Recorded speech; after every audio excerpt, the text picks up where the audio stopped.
rotational motion.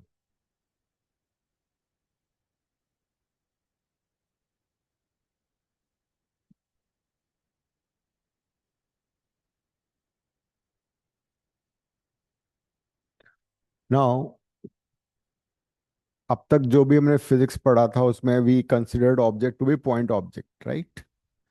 We have taken them as point objects.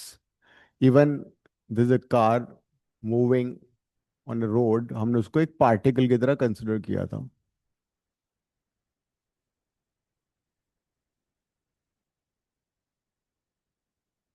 लेकिन we all know that objects have dimensions, they have volume, they have surface areas, they have length. So in certain cases, we can't consider them as a point charge, point mass, sorry. तो सबसे पहले तो मैं ये पता होना चाहिए what is a rigid body.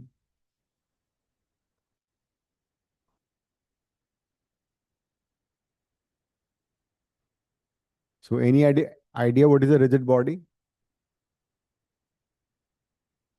Yes, rotation चल रहा है स्कूल में भी. क्या सर? रोटेशन चल रहा है ना स्कूल में.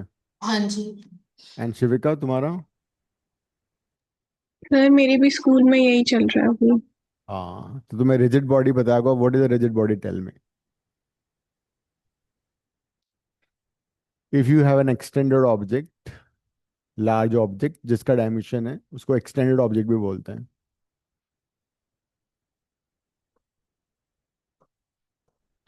And when you apply force on it, अगर बहुत कम फोर्स लगाएं तो बॉडी डिफॉर्म नहीं होगी, बहुत ज्यादा फोर्स लगाएं तो बॉडी डिफॉर्म हो जाती है ना. So when you apply a large force on a body और an object and this the body get deformed, तो that body can not be a rigid body. Rigid body का मतलब होता है कि if you apply a very large magnitude force on a body, but the body does not get deformed, it remains the original shape. और जिन particles को मिला के ये बॉडी बनी हुई है, ऑब्जेक्ट बना हुआ है, उनके बीच का जो सेपरेशन है वो चेंज नहीं होगा, it remains same only. Then the body is said to be a rigid body. तो प्रैक्टिकली देखा जाए तो रिजिड बॉडी तो पॉसिबल ही नहीं है ना. Any object when you apply a large force will break down, right? So theoretically rigid body का मतलब है कि whatsoever large force you apply on an object, the distances among its molecules or the constituents remain unchanged, or the body does not get deformed. Then the body is said to be a rigid body. इसकी definition लिखो.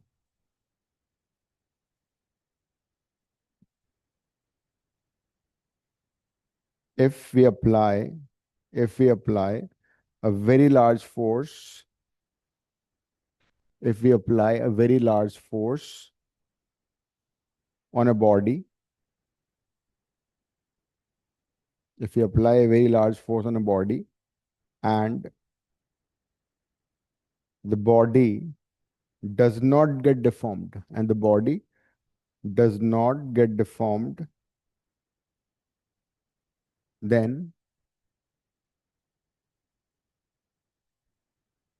it is said to be a rigid body. Then it is said to be a rigid body.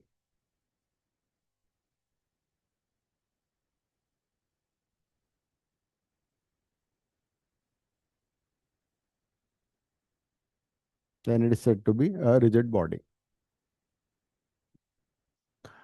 तो ये जो rigid body है ये दो तरह की हो सकती है. It could be a continuous object, है ना. It could be a continuous object,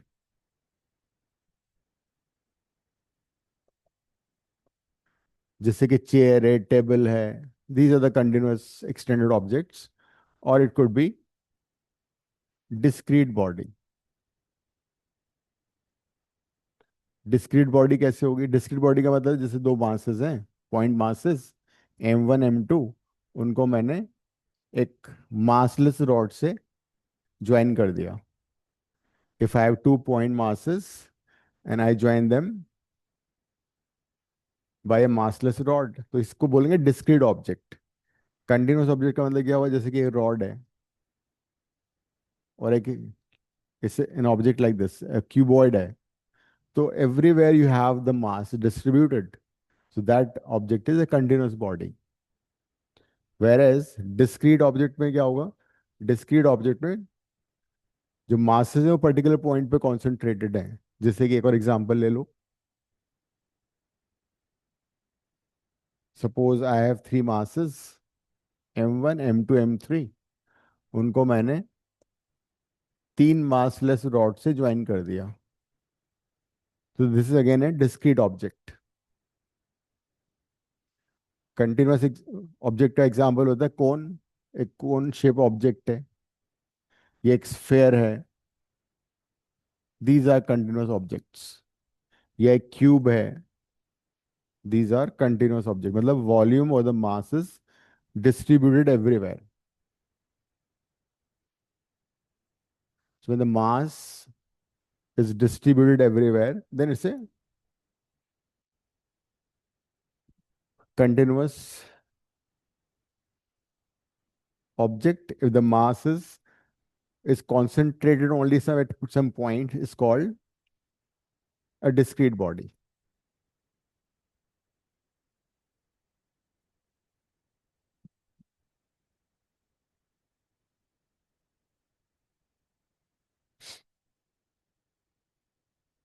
तुमने टेस्ट नहीं दिया आज?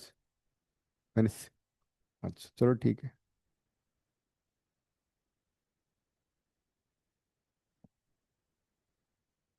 नहीं, वो तो वो क्वेश्चन पेपर सॉल्व कर रहे हैं, तुम्हें भी करना है तो कर लो। रोटेशन तो तुम करोगे ही, ये तो आ नहीं रहा ना हमारे एग्जाम में। हाँ, तो उसके साथ बैठ के एमसीक्यू कर लो सॉल्व, प्रीवियस ईयर के पेपर्स के।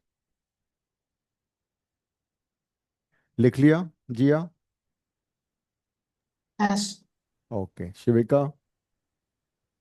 Yes sir. अब हम बात करते हैं concept of centre of mass. Let's try to understand what is the concept of centre of mass. Suppose we have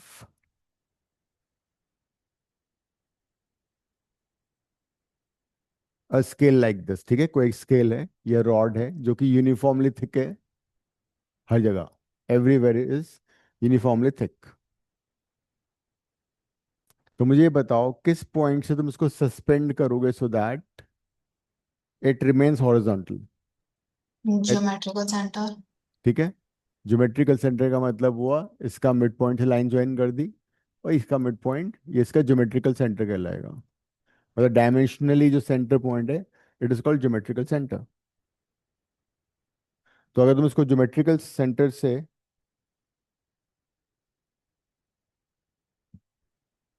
जो ज्योमेट्रिकल सेंटर से अगर कनेक्ट करोगे तो इट विल रिमेन हॉरिजॉन्टल, ठीक है?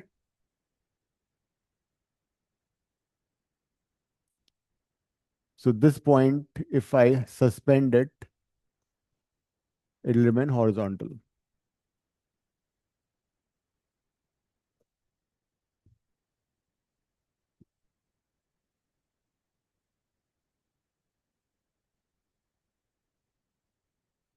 एक और एग्जांपल लो। सपोज एक स्केल है जो कि एक साइड से थिक है,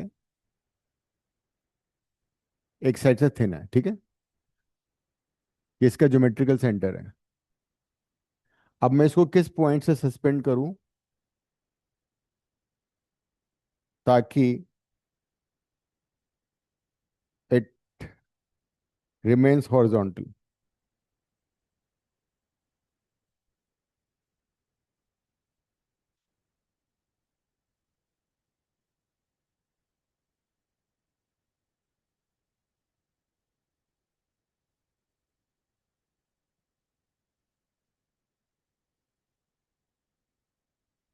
This is, thick from one end, thin from the other end.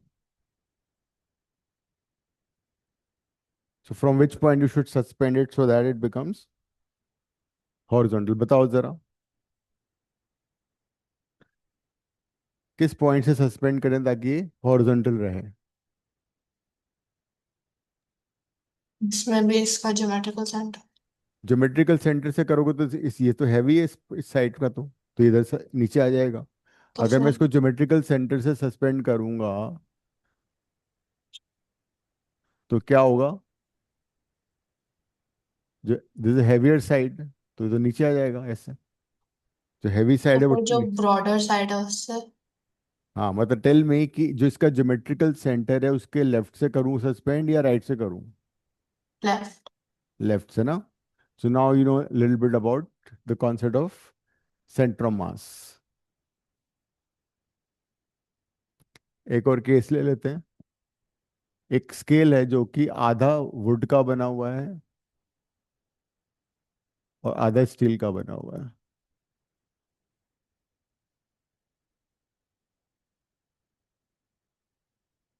तो उसका ज्योमेट्रिकल सेंटर तो ये है। तो टेल मी किस पॉइंट से इसको सस्पेंड करो ताकि इट रिमेन्स हॉरिजॉन्टल?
स्केल है, इस साइड में स्टील है, इस साइड में वुड है, तो किस पॉइंट से सस्पेंड करो ताकि इट रिमेन्स हॉरिजॉन्टल?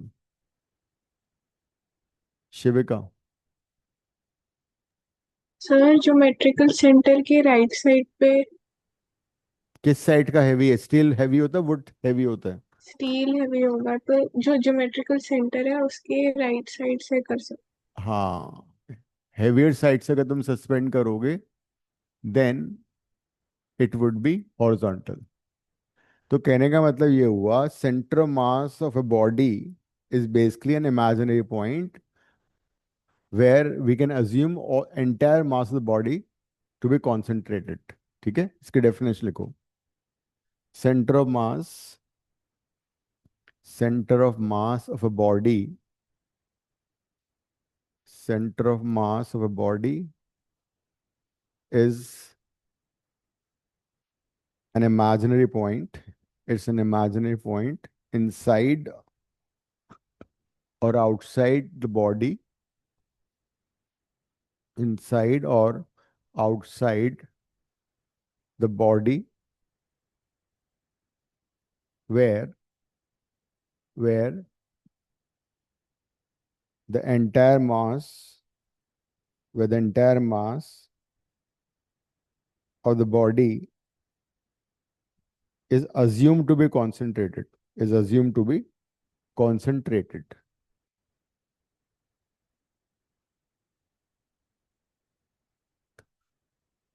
तो सेंटर ऑफ मास वो पॉइंट है, it could be inside the body also, it could be outside the body also, with the entire mass of the body is assume to be concentrated. तो अगर कोई object symmetrical object है, if an object is symmetrical,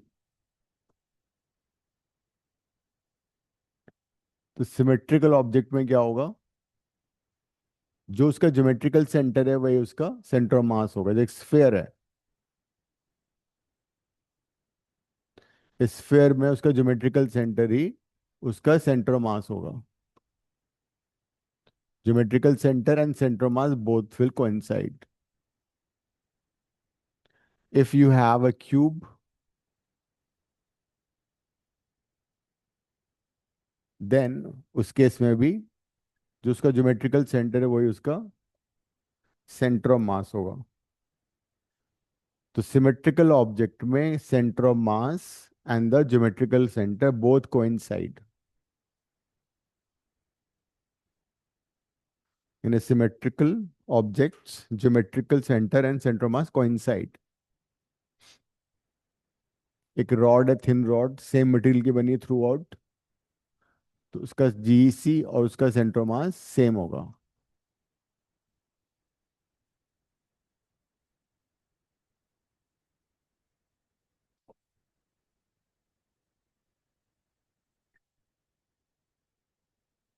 अगर कोई triangular plate है तो उसमें क्या होगा?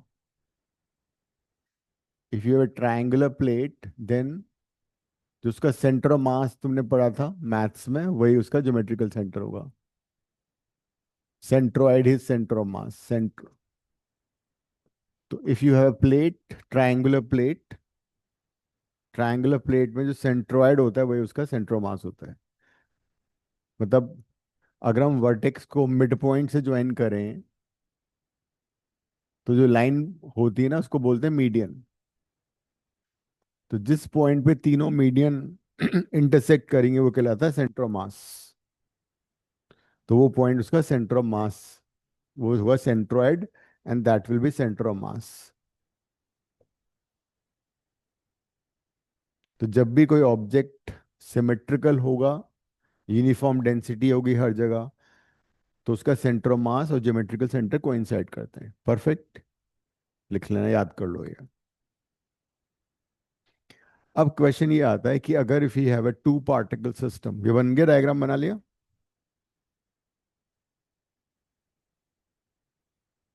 Yes, sir. Okay. Suppose we have a two particle system.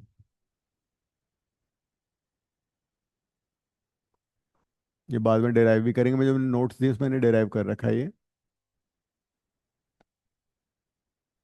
तो suppose we have a discrete object जो कि दो पार्टिकल्स का बना हुआ है. इसका मास m1 है, दूसरे का m2 है, और हमने इसको एक मासलेस रॉड से कनेक्ट कर रखा है. We have 2 point masses m1 m2.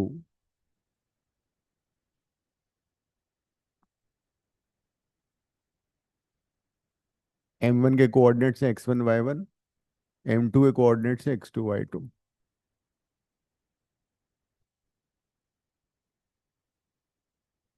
This is, इसका पोजीशन वेक्टर r1 है, इसका पोजीशन वेक्टर r2 है. हम z कोऑर्डिनेट नहीं ले रहे, वो नॉर्मली यूज होता नहीं है. सो 2 point masses m1 m2 connected by A massless rod. Diagram बनाओ.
सर आपकी आवाज नहीं आ रही।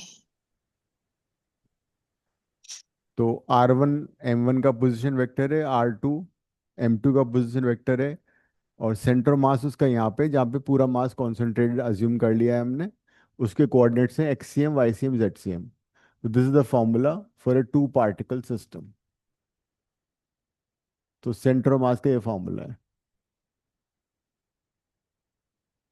अगर हमें दो पार्टिकल सिस्टम का इंडिविजुअल पोजीशन वेक्टर दे रखा है, तो हम उसके सेंटर मास को कैलकुलेट कर सकते हैं यूजिंग दिस फॉर्मूला।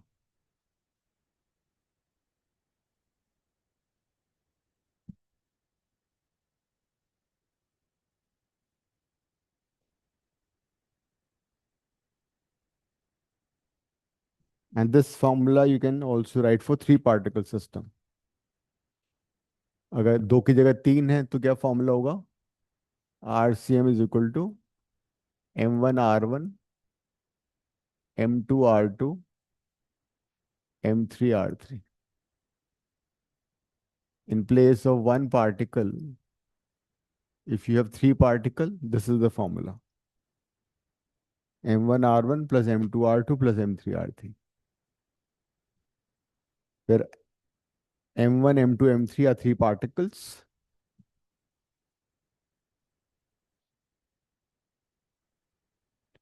और उनके पोजीशन वेक्टर है R1 R2 R3। अगर if you have n particles, फिर क्या होगा?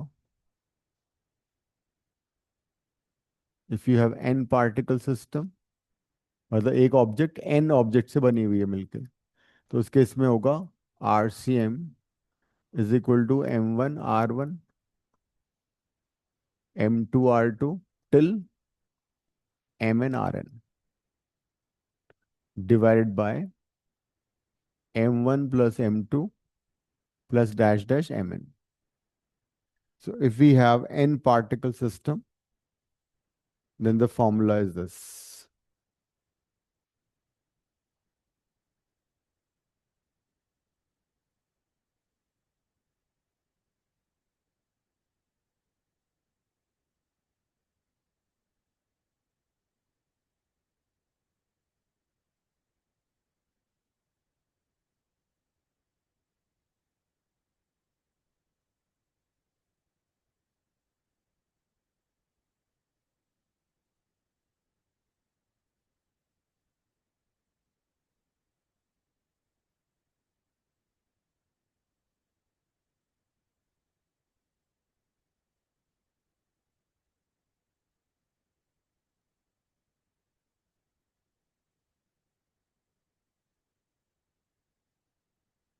यहाँ पे R1 था X1I Y1J plus Z1K, R2 था X1I plus Y1J X2I plus Y2J Z2K, ठीक है। इसी तरह से RCM क्या होगा?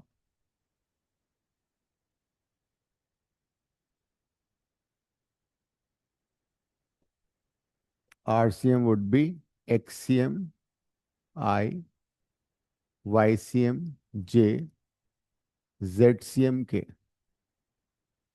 तो दिस इज, अब ऐसा करते हैं, इस RCM X R1 को, R2 को और RCM को इस फॉर्मूले में सब्स्टिट्यूट करो। Substitute RCM R1 and R2 in that formula, देखो क्या होता है।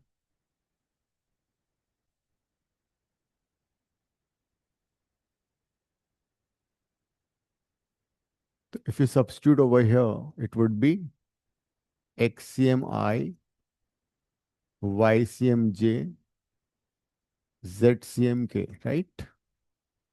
M1 R1, what is R1? R1 is X1I Y1J Z1K।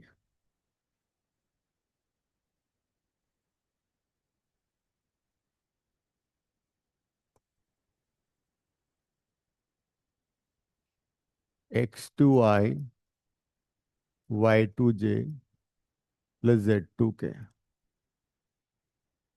and this is M1 plus M2। हमने RCM को रिप्लेस कर दिया, R1 को रिप्लेस कर दिया, R2 को रिप्लेस कर दिया। राइट साइड में ब्रैकेट ओपन कर लो।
तो now you can open the right hand side and I वाली टर्म क्लब कर लो, जे वाली टर्म क्लब कर लो। So club the terms containing I, club the terms containing J, and club the terms containing के।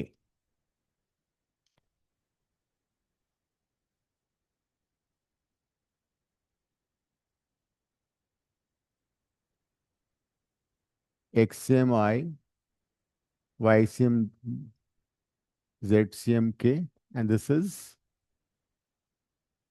M1 X1 plus M2 X2 I, M1 Y1, M2 Y2 J, M1 Z1, M2 Z2 K, whole divide by M1 plus M2। ये आ रहा है।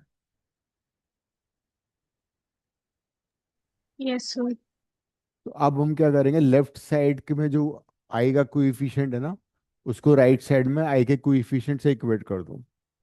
Left side में जो जे का coefficient है उसको राइट साइड में जे के कोएफिशिएंट से इक्वेट कर दो, एंड सिमिलरली के वाला भी।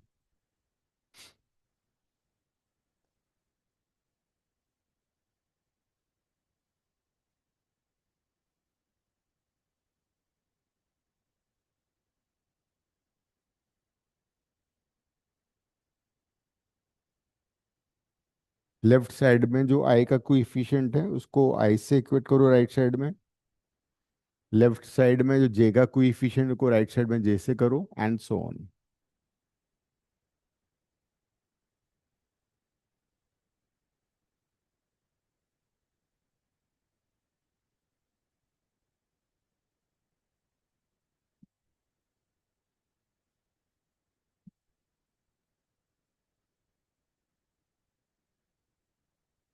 क्या आ रहा है फिर देखो।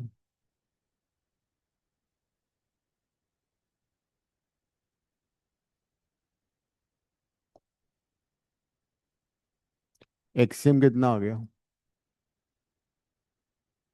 एक्सएम आएगा M1 X1 plus M2 X2 divide by M1 plus M2, यही आ रहा है। Yes sir. YCM आएगा M1 Y1 plus M2 Y2 bye M1 plus M2, और ZCM आएगा M1 Z1 plus M2 Z2 by M1 plus M2। So this is the formula for finding the coordinates of XCM, YCM and ZCM।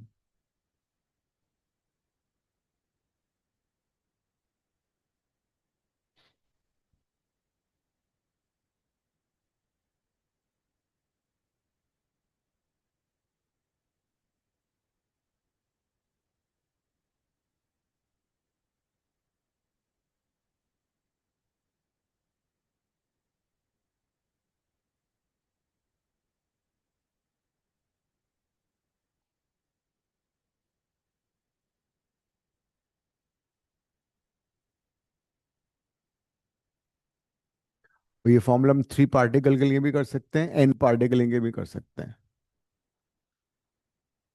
ये हमने भी 2 particle के लिए लिखा है। m1 x1 plus m2 x2 by m1 plus m2, m1 y1 plus m2 y2 by m1 plus m2, and ZCM is this.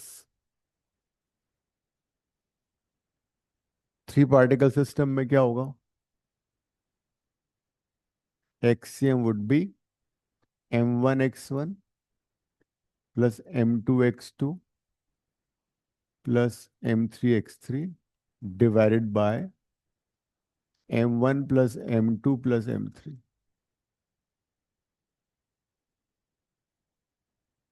y coordinate क्या होगा? m1 y1, m2 y2, m3 y3 by m1 plus m2 plus m3। And similarly z coordinate also.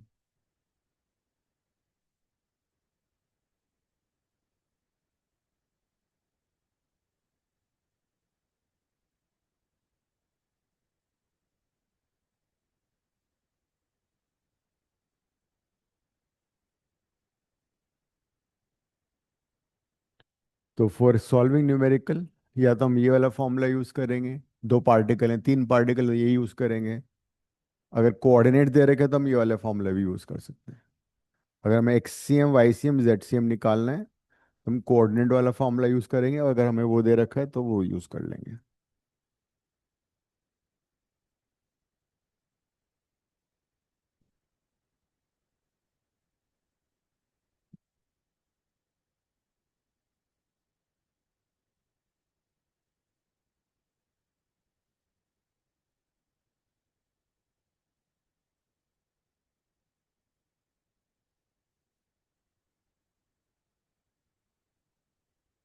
मैंने तुम्हें rotation का assignment दिया था क्या?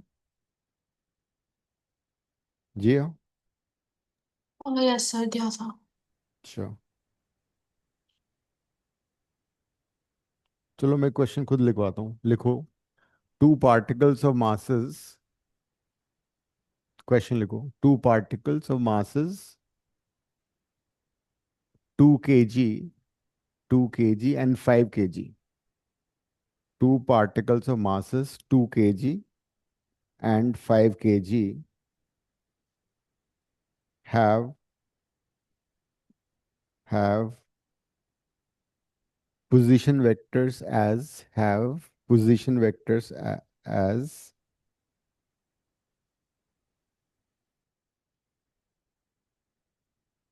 To, क्या लिखा है? मैं 2 kg and 5 kg ना, have yes position vectors as 3i minus j plus 4k and 4i plus 7j minus 2k respectively। मैंने बोर्ड पे लिख दिया है, 3i minus j plus 4k and 4i plus 7j minus 2k respectively। Find position vector of their center of mass। Find position vector of their center of mass।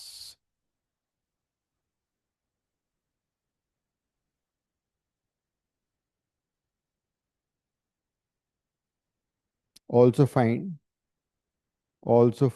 XCM and YCM। Also find their XCM, YCM and ZCM।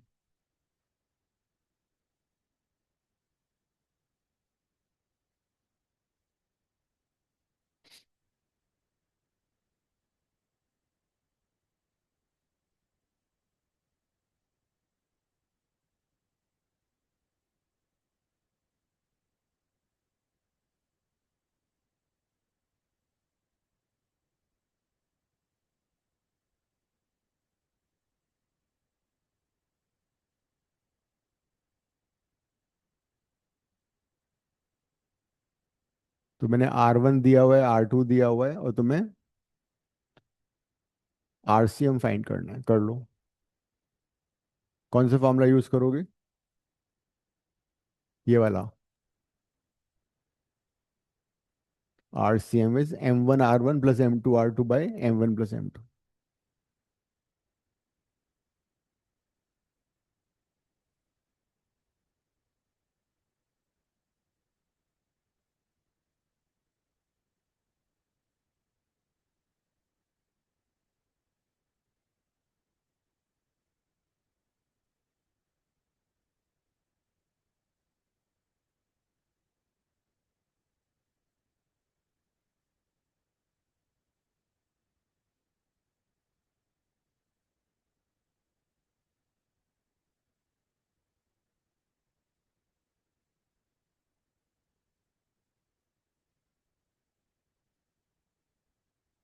फॉर्मूले में substitute कर लो।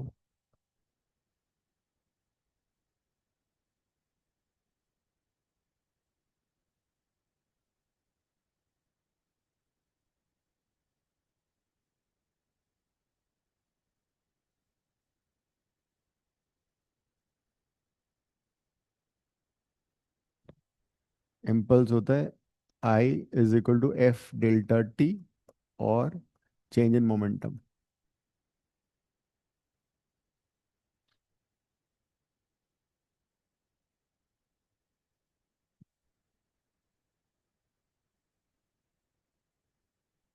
तो इसमें substitute कर देते हैं। RCM would be M is 2 into 3I minus J plus 4K plus 5 into 4I 7J minus 2K divide by 2 plus 5। कितना आ रहा है ये? 6 + 10 16I minus 2 and 35 33J and then 8 minus 10 minus 2K divide by 7। क्या आ रहा है? RCM ये आ रहा है।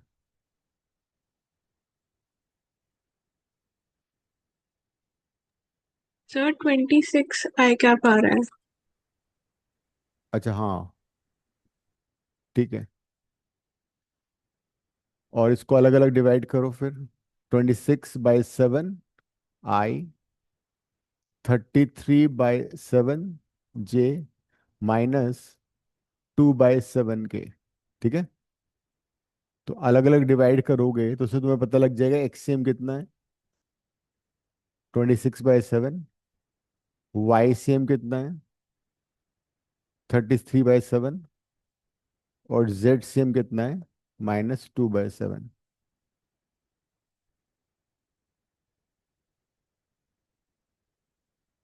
26/7 33/7 -2/7।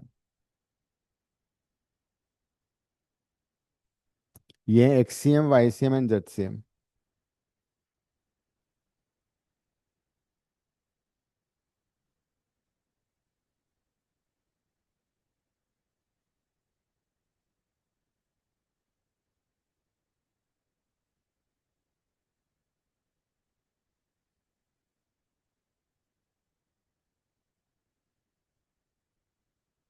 ठीक है।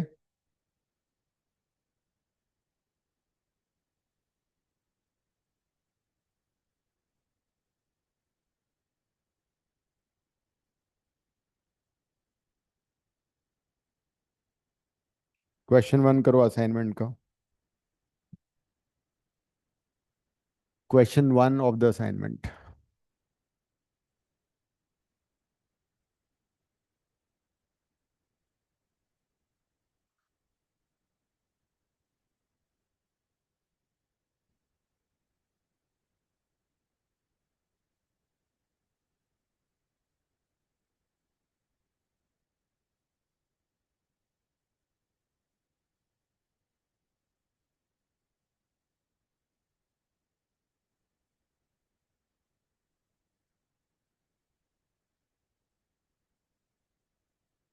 मैंने असाइनमेंट उसमें शेयर कर दिया अभी ग्रुप में।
क्वेश्चन नंबर 1 करूं?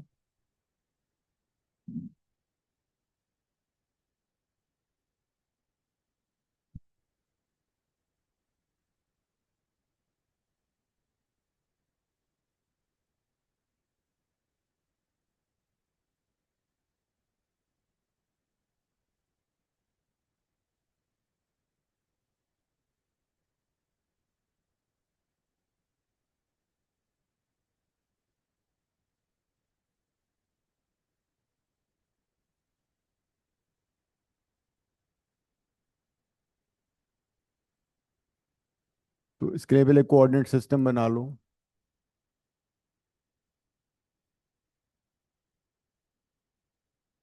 1 kg 1,2 पर है, तो दिस इज 1 kg। इसको m1 ले लो, इसके कोऑर्डिनेट्स है 1,2।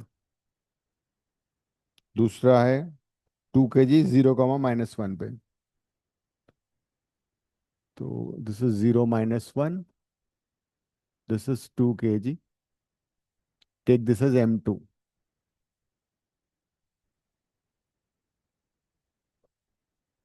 The third mass is 3 kg at 2, -3। तो 2, -3 कहाँ पे होगा? Somewhere here.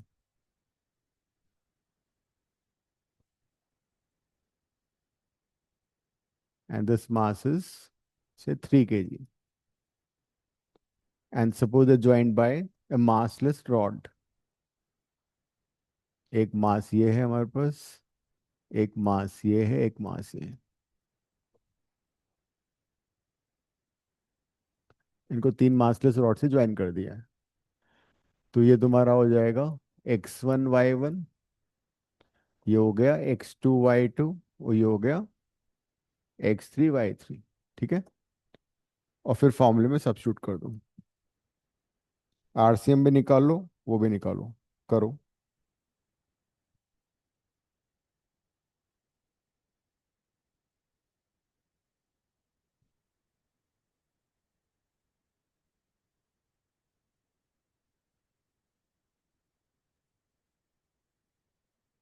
It's a 3 particle system, you can use this।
m1 is 1, 1 into 1, m2 is 2 into 0, और m3 is 3, x3 is 2।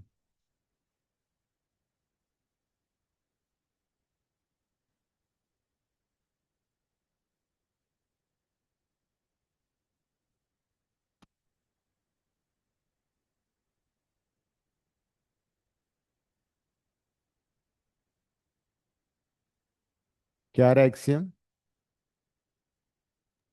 7/6 आ रहा है। हम्म, परफेक्ट। Axiom is 7/6। वाईसीएम निकालो जी, है कितना आ रहा वाईसीएम?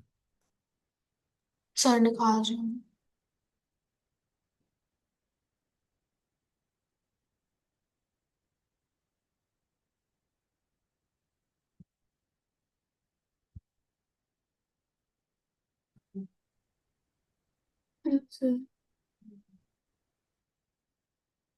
तो इस बार y coordinate m1 is 1 kg, y1 कितना है, y1 is 2, m2 is kg, y3 is -1, and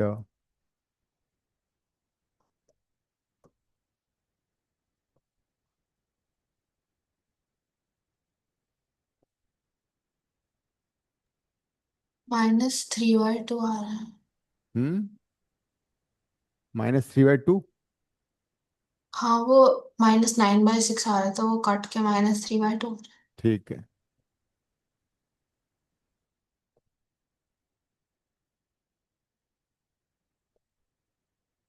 तो can you see the position of the particle कहाँ पर है, क्या हुआ नंदिनी? सर मैं स्कूल से आ रही हूँ, यूनिफॉर्म में हूँ मैं, अभी घर आई हूँ। क्या हुआ, आज कुछ था स्कूल में? सर स्टे बैक था, कल इवेंट है अच्छा तो। अच्छा। यहाँ से तुम रोटेशन में तुम्हारे एग्जाम में आ रहा है ना ये? यस यस, मैंने थोड़ा किया है पर रोटेशन खुद से। हाँ, मैंने थोड़ा सा किया है, पर मैंने मोमेंट और टॉर्क का सब किया है थोड़ा चलो कोई सा। बात नहीं।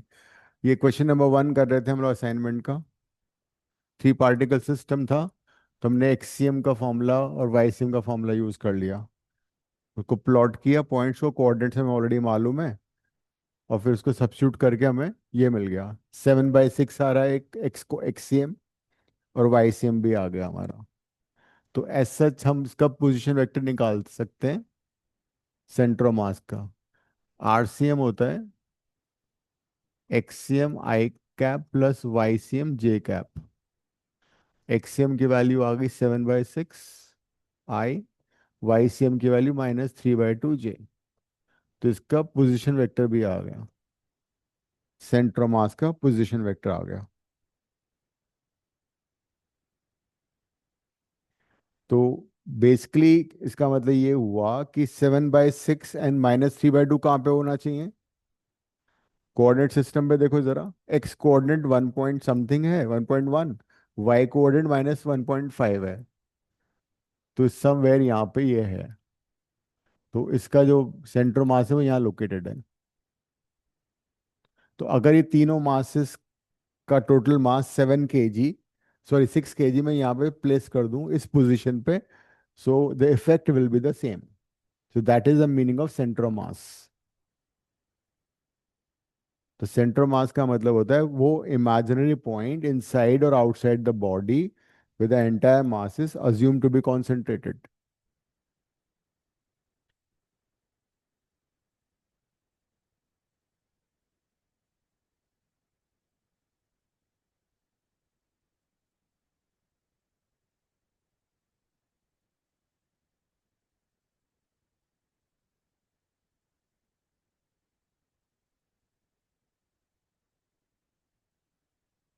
ठीक है, नेक्स्ट क्वेश्चन दे रहा हूं मैं। Suppose we have 3 masses, this is say 5 kg, इसको m1 ले लो, अनदर मास 10 kg, इसको m2 ले लो, ये एक्स एक्सिस है, and the third mass is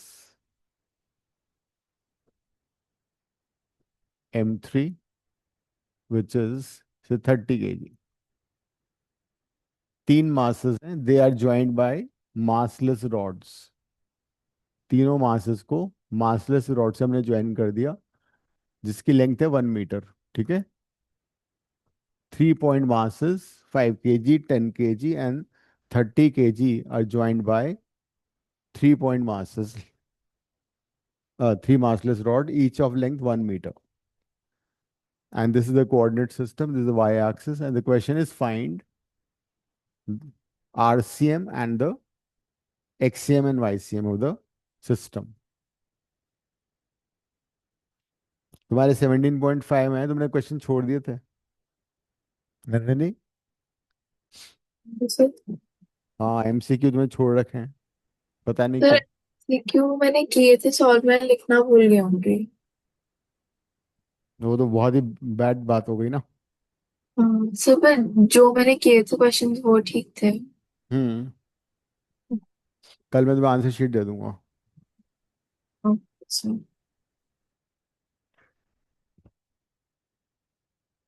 चलो ये वाला करो अब। इनके तुम्हें कोऑर्डिनेट्स निकालने हैं, तीनों पार्टिकल्स के कोऑर्डिनेट्स निकाल लो और फिर फॉर्मूले में डाल दो।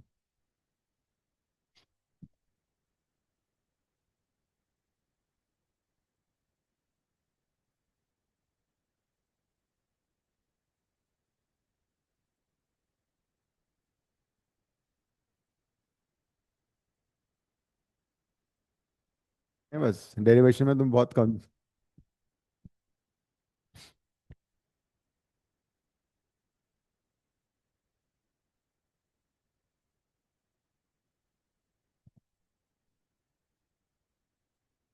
तो तुम एस एच एम और वेव्स का टेस्ट दे देना मंडे, है ना? हाँ, waves and S H M का।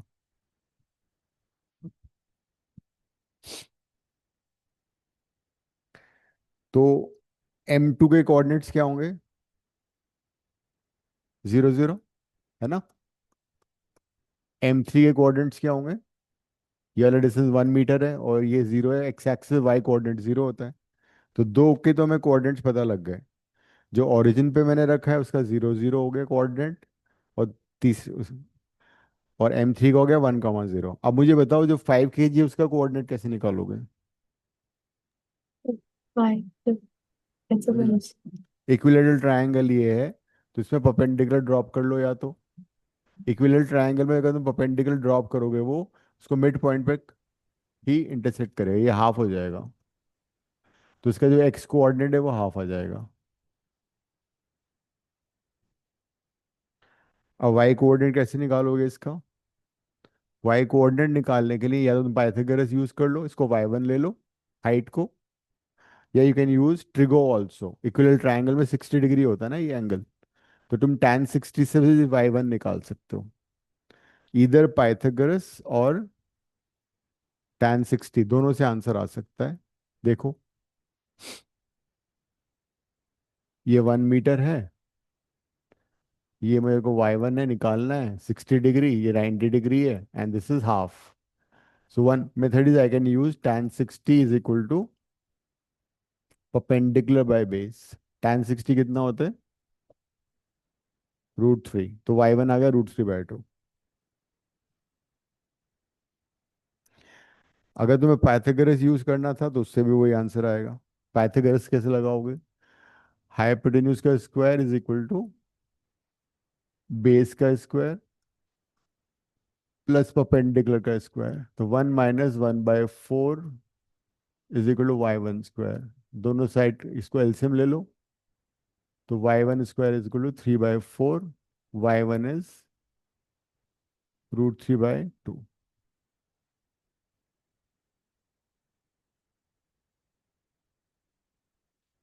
सो अब हमें दूसरा इसका y कोऑर्डिनेट भी पता लग गया। It is √3/2। वैसे इन जनरल मैं एक फॉर्मूला बता देता हूँ। अगर किसी इक्विलेटरल ट्रायंगल का साइड ए है, ठीक है, ये रिजल्ट याद कर लो, काम आएगा। तो जो उसका परपेंडिकुलर होता है ना वो हमेशा √3/2 होता है। Just remember this result. An equilateral triangle of side A, perpendicular drawn from the vertex to the opposite side is always √3/2।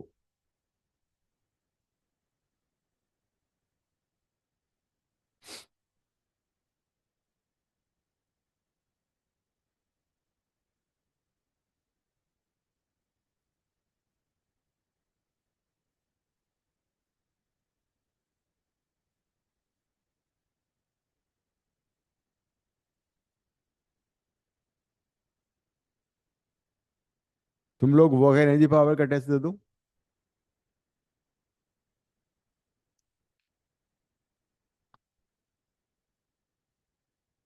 कब है तुम्हारा एग्जाम नंदनी?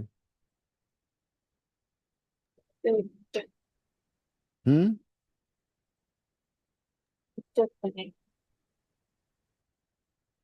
जिया, यस सर। फिजिक्स का टेस्ट कब है स्कूल में? 10th को। हाँ, तो उसके पहले तुम तो बहुत वैसे बहुत डिले करती हो टेस्ट देने में। वर्क पावर एनर्जी का कब दोगी टेस्ट? इस हफ्ते में दे दूंगी। भाई वो हफ्ता आने वाला है बस 2 दिन के बाद। हाँ। और शिविका तुम्हारा एग्जाम डेट क्या है? तो मेरा 24th को है। 20? अच्छा, तुम लेट है ना तुम्हारा। हाँ। हाँ, तो आई वुड सजेस्ट तुम न्यूटन्स लॉज का, लॉज ऑफ मोशन तुम्हें आता है समझ में? हाँ वो आ गया था मुझे। तो मैं तुम्हें उसका टेस्ट दे दूँ, ऑनलाइन या ऑफलाइन आके दे सकती हो? ठीक है सर, मैं देखती हूँ इस हफ्ते या फिर अगले हफ्ते में आकर दे दूँ। हाँ। फिर और मेरा टेस्ट 15th को है। हाँ, तो वर्क पाइनर्जी का तुम मेरे को बता देना कब दोगे, ठीक है? ओके। बट मतलब सही होगा, पहले दे दोगे अच्छा रहेगा। हाँ ऐसा है बेटा। है ना, रोटेशन भी है, फिर रोटेश का भी टेस्ट होना है। तो ग्रेविटेशन भी है। हाँ, ग्रेविटेशन का तो मैंने तुम्हें वो दे दिया है ना, वीडियोस। सिर्फ अपलोड कर देना आपने। हाँ, वो देख लो।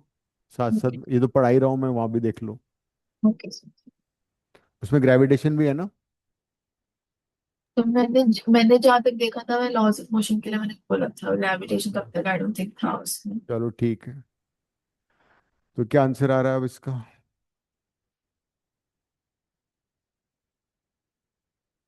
फॉर्मूला यूज कर लो।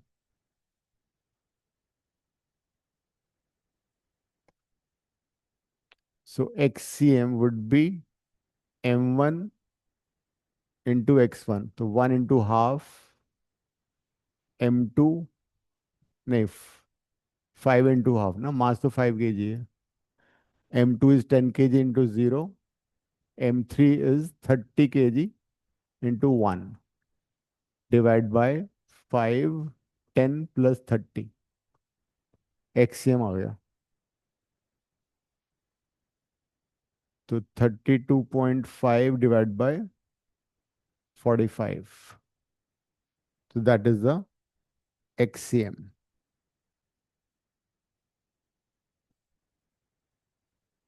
Then you can find YCM also. YCM होगा m5 into √3/2, 10 into 0 and 30 into again 0 by 5 + 10 + 30। तो ये आएगा 5 √3/90।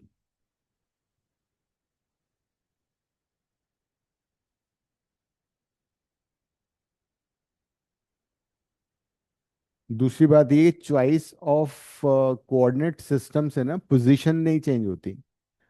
जिस पॉइंट पे तुम्हारा, मान लो सेंटर ऑफ मास हमारा यहाँ पे कहीं आ रहा है, यहाँ कहीं आ रहा है, तो मैं कोऑर्डिनेट सिस्टम यहाँ ले लूँ तब भी सेंटर मास यहीं आएगा, कोऑर्डिनेट सिस्टम इसको ले लूँ तब भी सेंटर मास वहीं आएगा। तो by choice of coordinate system, position of center of mass will not change. By choice of origin, position will not shift। मतलब उसके कोऑर्डिनेट चेंज हो सकते हैं, लेकिन जहाँ जहाँ पे वो है सिचुएटेड वहीं रहेगा वो। दूसरी बात, अगर कोई 2 पार्टिकल सिस्टम है और उसका सेंटर मास मैंने यहाँ ले लिया और वहीं पे मैंने ओरिजिन ले लिया, तो फिर क्या होगा? जहाँ पे सेंटर मास है मैंने उसी को ओरिजिन ले लिया। ये डिस्टेंस मान लो d2 है, ये डिस्टेंस मान लो d1 है। ये एक्स एक्सिस, ये वाई एक्सिस, और सेंटर मास को मैंने ओरिजिन मान लिया। तो फिर क्या होगा? If I use this point as centre of mass, तो आरसीएम तो 0 हो जाएगा। 2 पार्टिकल सिस्टम का फॉर्मूला था RCM is equal to m1r1 plus m2r2 divide by m1 plus m2। तो जिस पॉइंट पे सेंटर ऑफ मास है, अगर उसको ओरिजिन ले लिया तो आरसीएम तो 0 हो गया। ये जगह m1 d1 इधर है तो उसको नेगेटिव ले लूंगा मैं, -d1 plus m2 d2 divide by m1 plus m2। तो क्या आंसर आएगा क्रॉस मल्टीप्लाई करके? m1 d1 is equal to m2 d2। ये रिजल्ट याद कर लो।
For two particle system if the centre of mass coincide with the origin, ये याद कर लेना, this into this equal to this into this, ये आता है।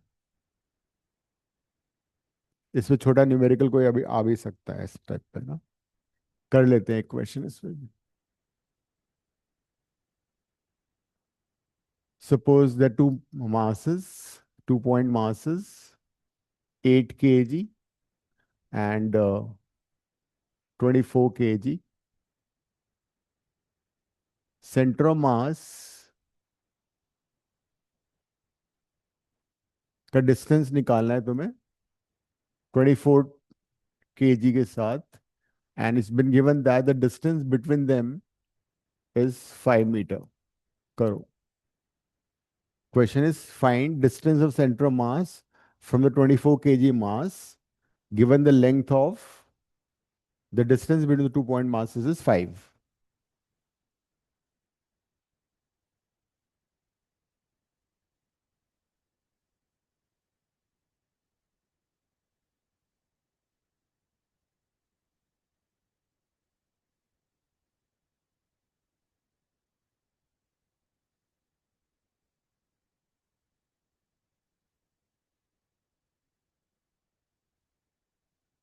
तो इसमें वाला फॉर्मूला यूज हो जाएगा तुम्हारा। ये D2 है तो ये कितना हो जाएगा, 5 - D2, and then you apply that formula, 8 into 5 - D2 is equal to 24 into D2, right? We are using this formula.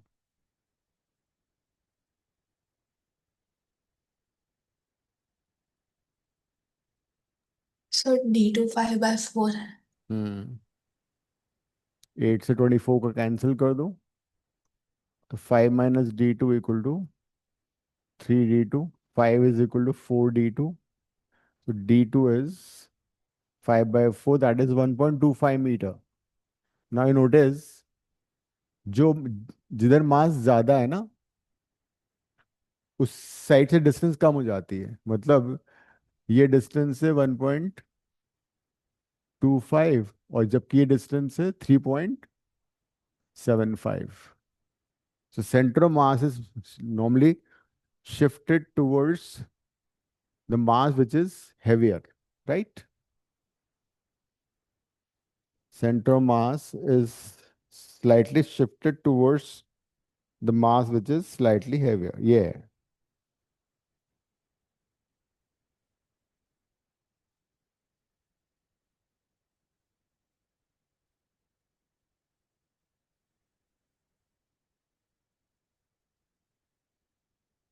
अब एक कंसेप्चुअल करते हैं। Suppose we have 4 point masses and they're connected by 4 rods, each 2 meter, ठीक है? और चारों masses equal हैं। This is M, this is M, this is M, this is M. ये साइड भी 2 मीटर है और ये साइड भी 2 मीटर है।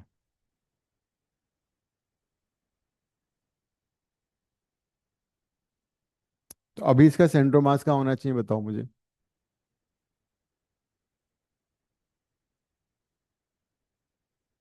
अभी इस मोमेंट पे सेंटर मास कहाँ पे होगा।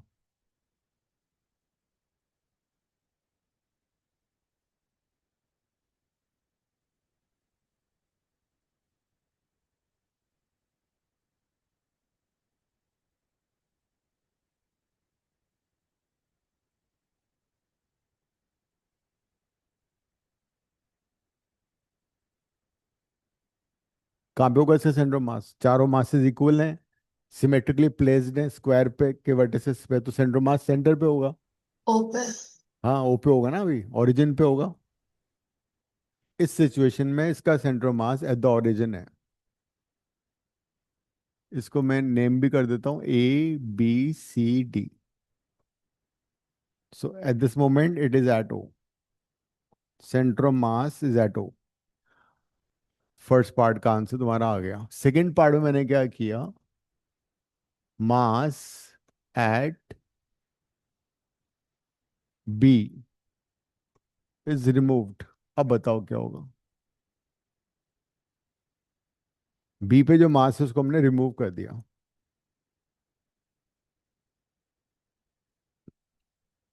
तो सेंटर मास किधर शिफ्ट होगा?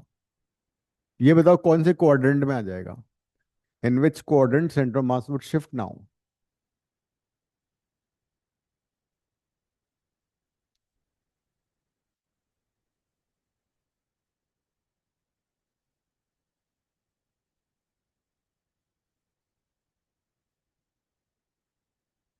ये सिचुएशन, फोर्थ। यस, ये दोनों मास इक्वल हैं, ये डिस्टेंस भी इक्वल है, तो इन दोनों का सेंटर मास यहाँ पे आ जाएगा। फिर इसका इसका सेंटर मास यहाँ पे कहीं होगा। हम एक्चुअल डिस्टेंस भी निकाल सकते हैं उसकी। देखो एम और एम का सेंटर मास कहाँ पे होगा? इस एम का और इस एम का सेंटर मास कहाँ होगा? ओ पे, ऑरिजिन। है ना? और वो मास होगा 2m। तो ये 2m है, ये डिस्टेंस हमें मालूम है ना? तो उस अब टू पार्टिकल सिस्टम बन जाता है उसके बाद। ये 2m है, ये m है, तो इस साइड में थोड़ा शिफ्टेड होगा ये। m1 d1 m2 d2 से हम निकाल भी सकते हैं ये, बिकॉज ओडी वाली डिस्टेंस हम निकाल ही सकते थे ना। तो ये पूरा 2 मीटर है, तो ये 1 मीटर हो गया, ये 1 मीटर हो गया, तो √2 हो जाएगा ये वाला। और √2 आने के बाद we can find out m1 d1 वाले फॉर्मूले से। मतलब सिचुएशन क्या हो गई अब, कि ओ पे तुम्हारा कितना मास हो गया? 2m। डी पे कितना मास है? m। तो अगर सपोज ये d1 है, तो ये कितना हो जाएगा? √2 - d1। और फिर हम 2m × d1 = m × √2 - d1 से सॉल्व कर सकते थे उसको। तो 2d1 √2 - d1। तो d1 आ जाता हमारा √2/3। वैसे क्वेश्चन ये भी आ सकता है कौन से क्वाड्रेंट में आ गया, तो फोर्थ क्वाड्रेंट में आ गया, है ना? अगर मैं सपोज सी को रिमूव कर दूं, अब बी और सी दोनों को रिमूव कर दूं, फिर का क्या होगा centre mass? B and C both are removed.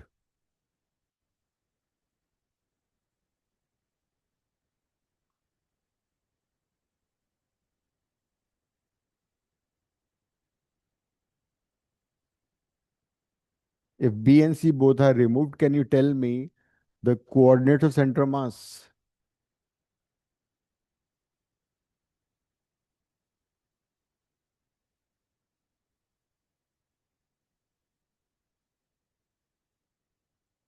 तो बी और सी अगर दोनों को हटा दोगे तो क्या डायग्राम बनेगा अब?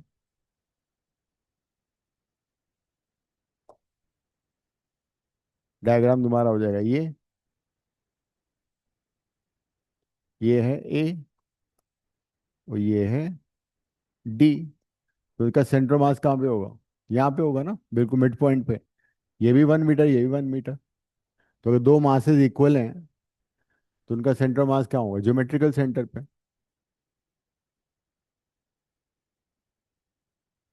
और ये डिस्टेंस भी 1 है, तो इसके कोऑर्डिनेट क्या हो गए?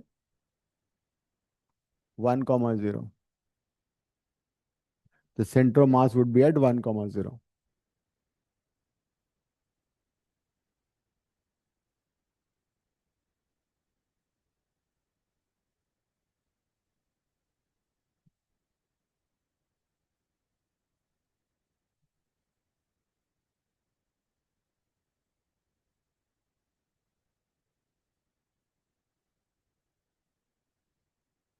क्वेश्चन 41 करना।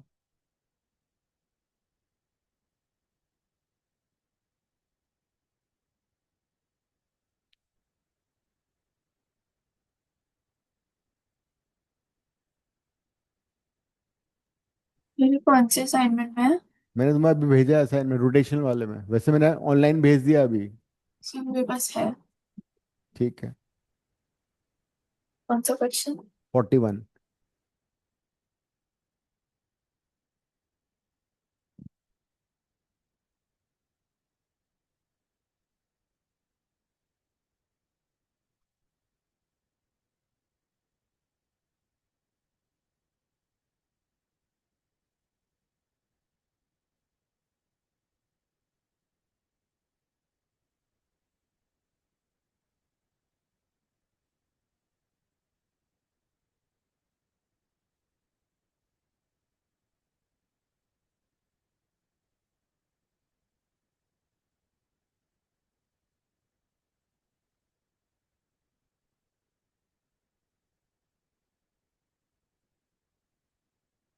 सर आज कितनी देर की क्लास है?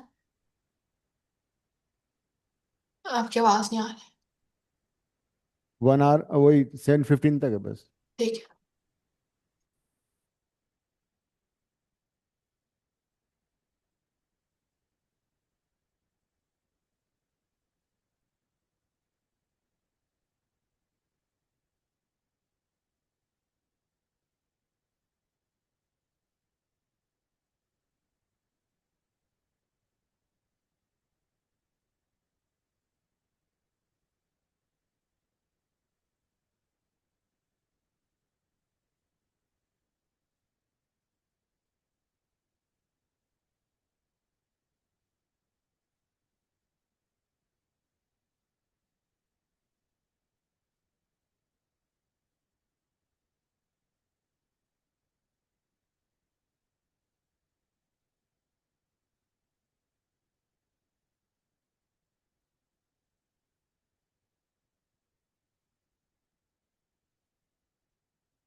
तो इनके जो डायमेंशंस दे रखे हैं, कोऑर्डिनेट्स दे रखे हैं, उसमें आइडिया लग जाएगा।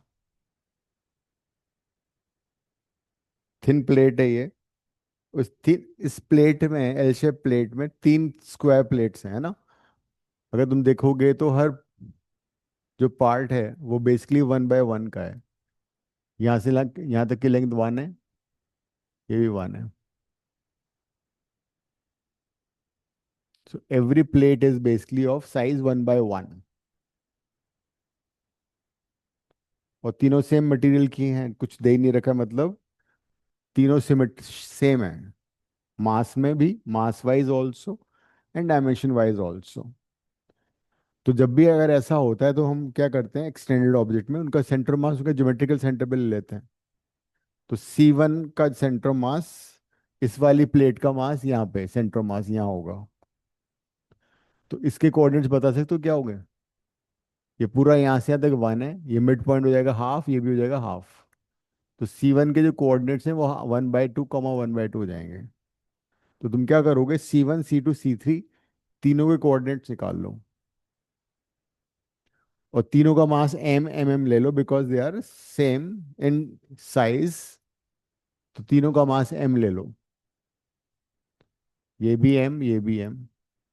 So we are considering this lamina to be made of 3 square plates, each of mass m.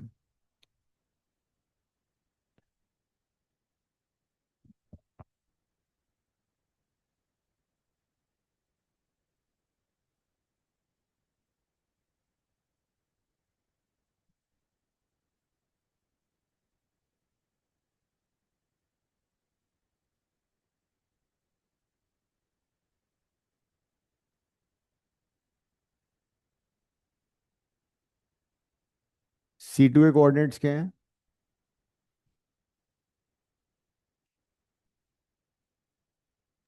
1.5 हाँ। यस, C2 के कोऑर्डिनेट्स आएंगे 1, तो ये है ही सही, 1 + 1/2 मतलब 3/2 हो गया ना। हाँ। सो 3/2, 1/2।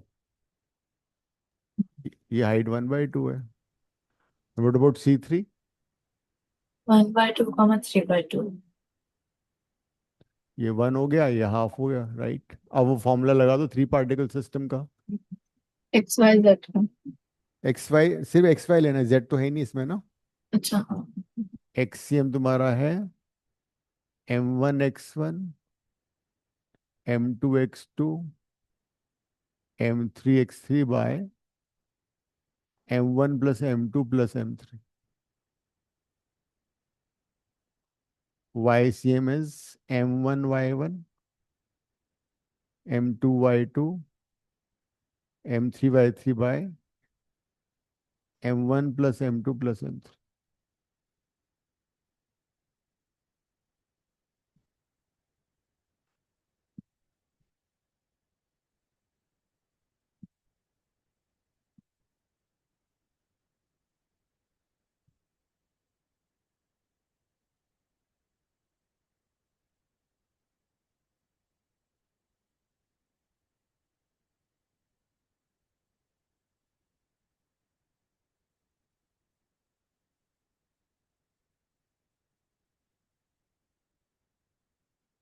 तो एम और एम कट जाएगा ना। हाँ m कट जाएगा बिकॉज तीनों इक्वल टू m है ना।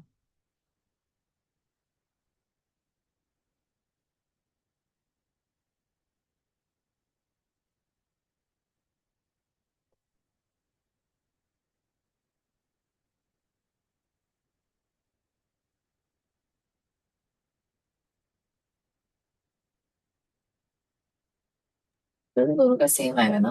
सेम आ दोनों रहा का है। सेम आएगा ना।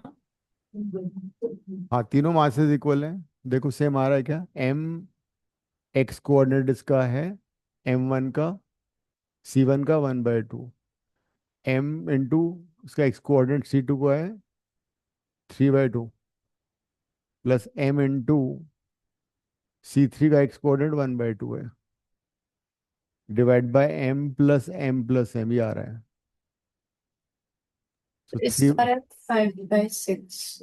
तो 3/2 plus 1 5/2, 5/2 m divide by 3m, m cut जाएगा 5/6 आ रहा है। y का भी वही आ रहा वो आ रहा है।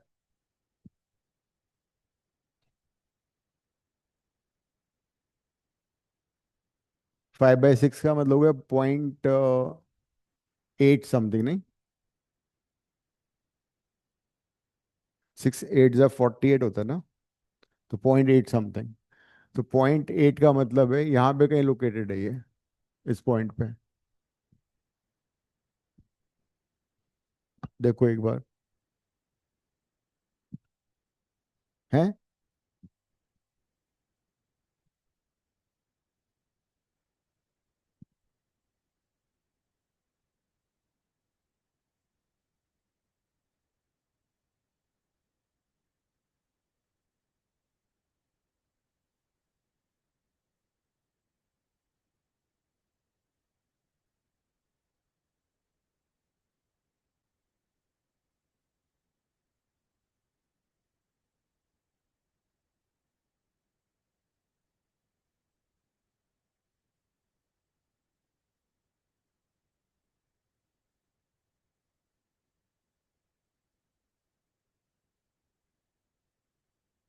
ठीक है।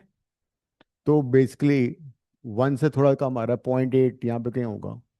0.8 तो यहाँ पे इसका सेंटर मास लोकेटेड है।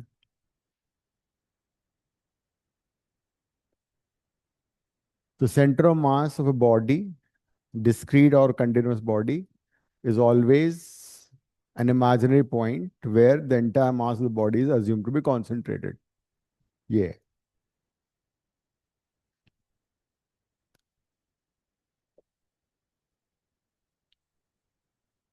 concept of moment of force.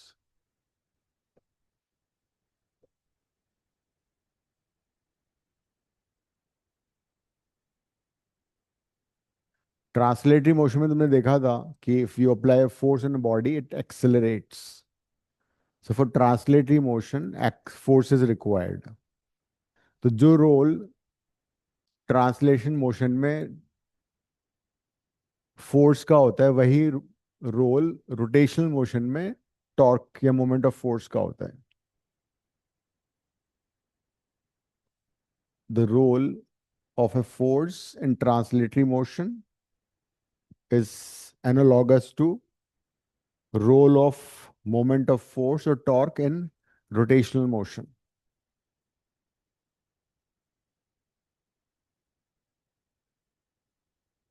तो ये हम अगली क्लास में करेंगे फिर, अब है ना। मीनवाइल तुम इसके क्वेश्चन करना सारे, जो भी और इसका मैंने तुम्हें वो भेजा हुआ है, डेरिवेशन दिया था ना मैंने, उसमें भी डाला डाला था ग्रुप में भी, रोटेशनल के इम्पोर्टेंट।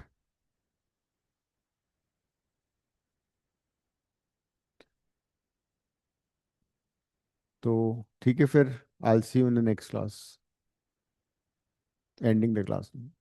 Thank you sir.